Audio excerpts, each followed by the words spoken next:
Hi and welcome to the channel. Today I'm going to be showing you how to make this really effective, colourful timeline in Microsoft Word. So let's open a new document. So here we have a plain default A4 document. So the first thing we need to do is to change the orientation of the page.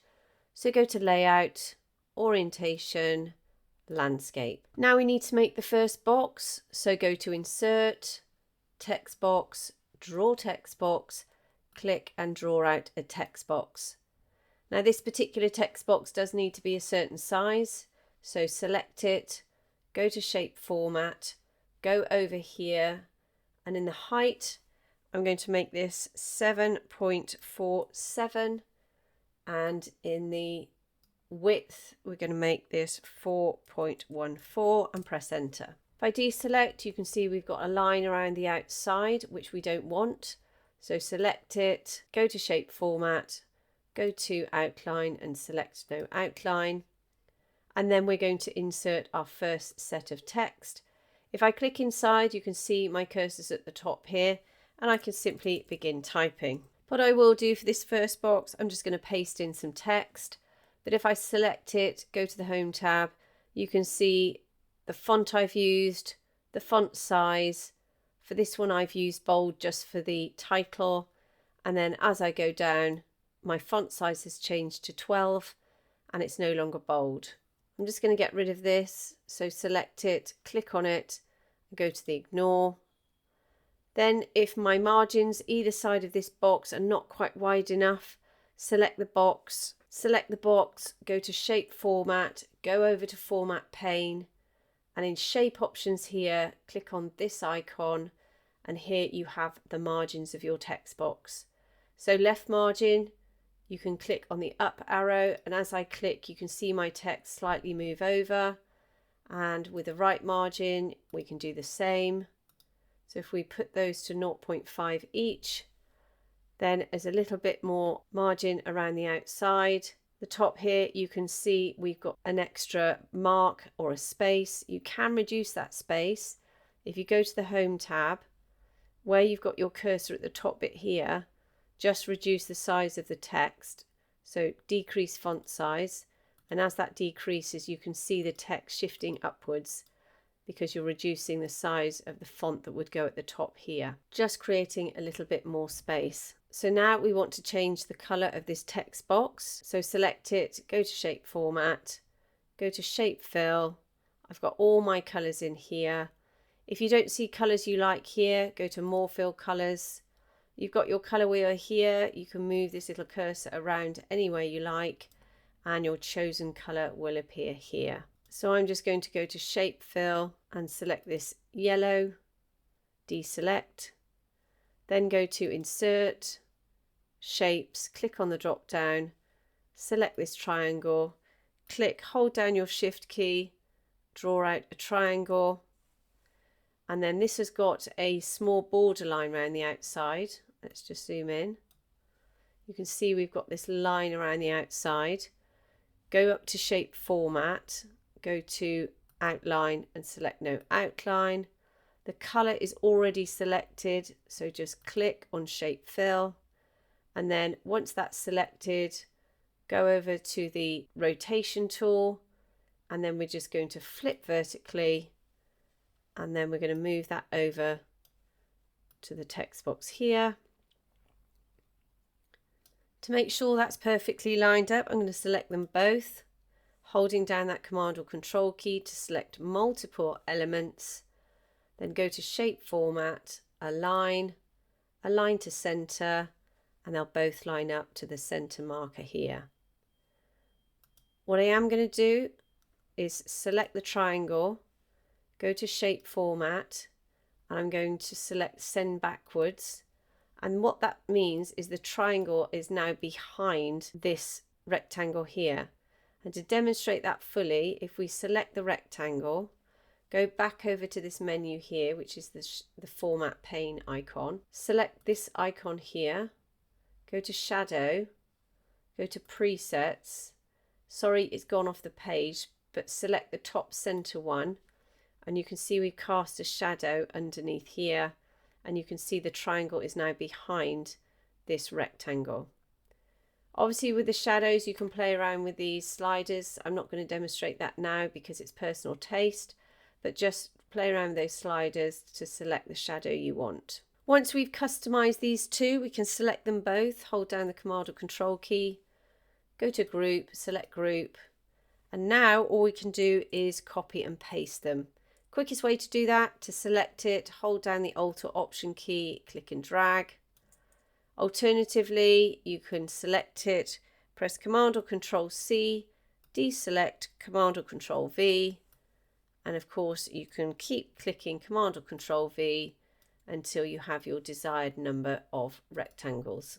So what we can do now, if you place this one however far away from this margin that you want, and this one as well, taking up the distance in the middle, then select all of them, holding down the Command or Control key, shape format, go to Align, distribute horizontally, which will give you a perfect distance between each one, or an equal distance between each one. Align, align to top. Now they're all aligned. Group them together using this tool here, select Group, and now Align, and align to center, which means they'll all be lined up to the center of your page. So I'm just going to move them up, and then I'm going to go back up, and I'm going to ungroup all of them. And then for this box here, I'm going to go back up to Shape Fill, and I'm going to select the orange color, this one. I'm going to select pink. Okay, you can see what's happened with the darker ones would automatically turn the text white to be able to see it better. I'm actually going to do that for this one as well. Go to the Home tab, go to Font Color, select white, and also this one as well, and leave this one as black because it's obviously on a lighter background. Where you can see these little blue marks with the text, it's picking up some grammar faults, so just click on it.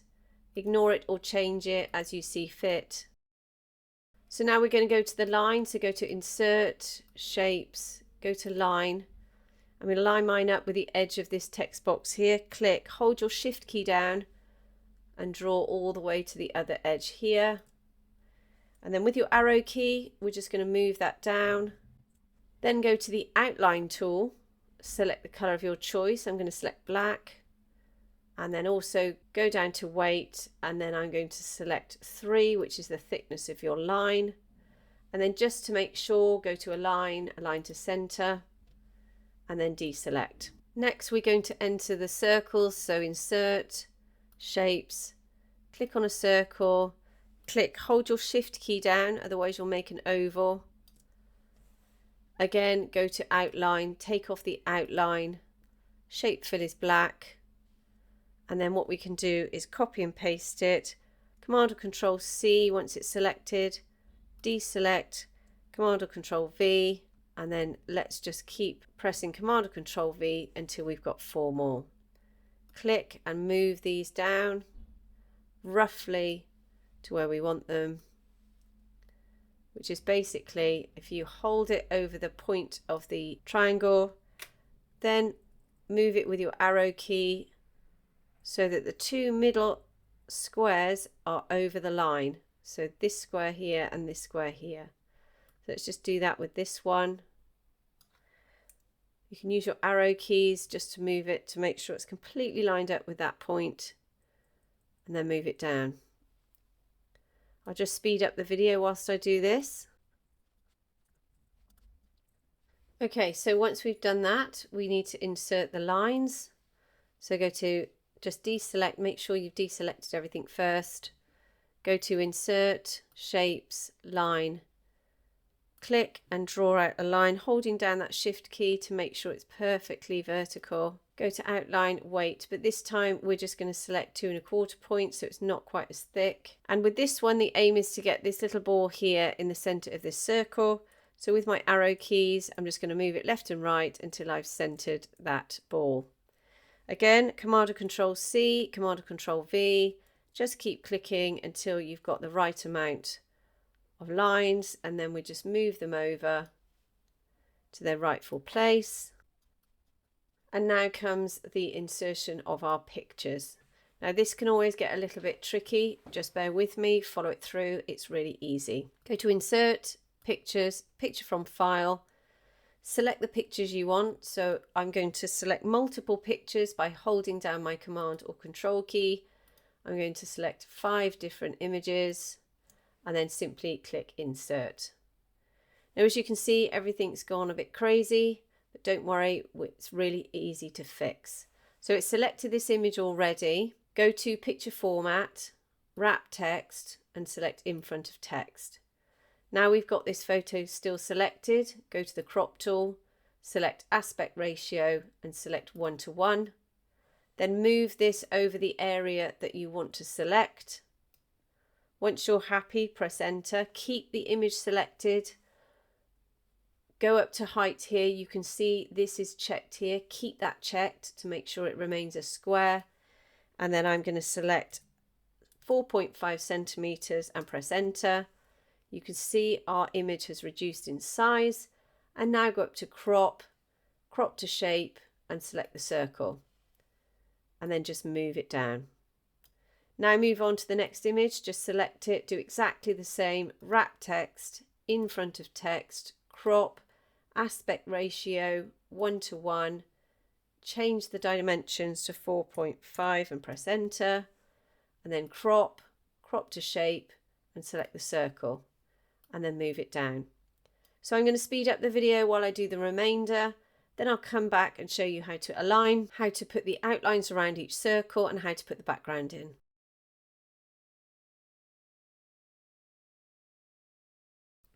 Okay, so now we're just going to line up all of these balls with the lines above. Don't worry about the height, you just need the squares here to line up with the line. So once you've done that, you need to just select them all, holding down the Command or Control key. Then just go to Align, Align to Top. Then use your arrow keys to move them all up or down as you see fit. And then with them all selected, go over to this menu here, go to the bucket icon, go to Line, go to Solid Line. You can see an outline's being put around there. And then with the width, just increase the size of the width until it matches the line above. You can choose a different colour. I've chosen black, but obviously that's entirely up to you. And then just zoom out. Perfect. So once you've got everything lined up in the way you want, next thing to do is insert the background. So go to Insert, Shapes, click on the square, click and draw out a rectangle that stretches all the way across your page. Make sure you can't see any of these squares around the outside.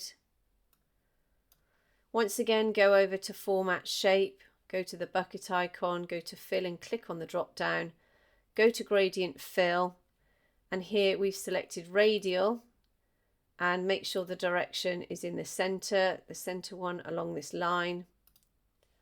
Then with the gradient stops here, this one you can move these both. You can see the effect it has on my background. So with this one, select it, go to the color, choose a color of your choice. I've chosen this light gray. This one here, select it again with the color. I've selected white, and that gives me a really natural looking background. If I choose a different color, you can see the effect it has. So I've created this radial gradient. I'll go back to the light grey. But of course it's covered up your picture. So make sure it's selected, which it is currently. Go to Send Backwards, click on the drop down and select Center Back. There you have your lovely background, your infographic. But don't forget to go through each one and ungroup it so that you can change the text. Make sure it's deselected from the triangle. Deselect both, reselect this one, and then obviously you can go in and change all the relevant text you need to. So I hope that's helped you today. If it has, please like and subscribe and have a great day.